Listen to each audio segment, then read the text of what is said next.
Walking to work.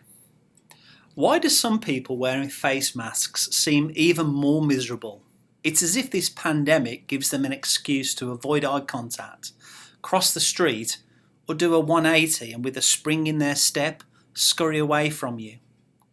Have you also noticed others are friendlier than ever?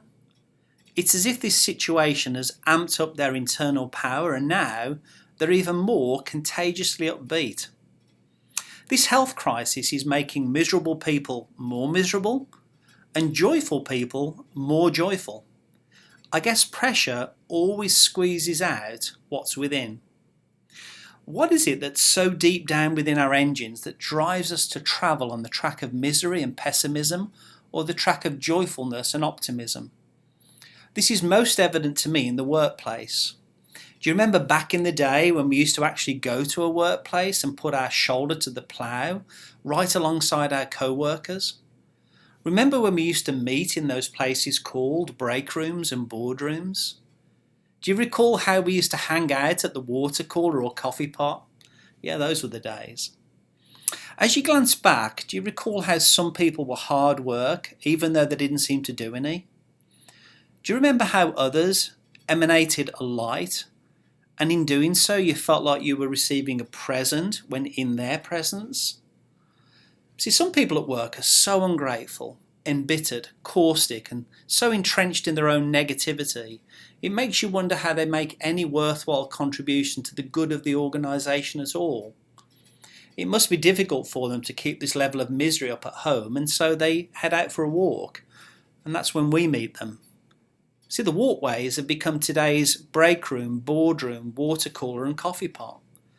Such individuals are those that we see sauntering around wearing a massive mask when there's no one close to them. They're the ones who frown even though the sun is shining. They're the only people who think the words "good morning" actually mean "may I pass on coronavirus to you" when you offer a welcome salutation way across the other side of a very wide two-way street.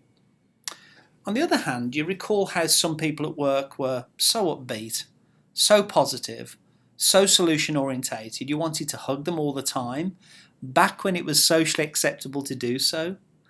You loved working with these people. They were the great listeners, the offerers of ideas and the encouragers. When I see these people on the Paseos, their energy is enviable. They love people and it's so heartbreaking for them to have all this distance between us. They too wear masks as required, but they don't use them as an excuse to hide themselves like Mr. and Mrs. Miserable do. George Orwell once wrote, "By the time you leave this earth, you have the face that you deserve." And I agree with this sentiment.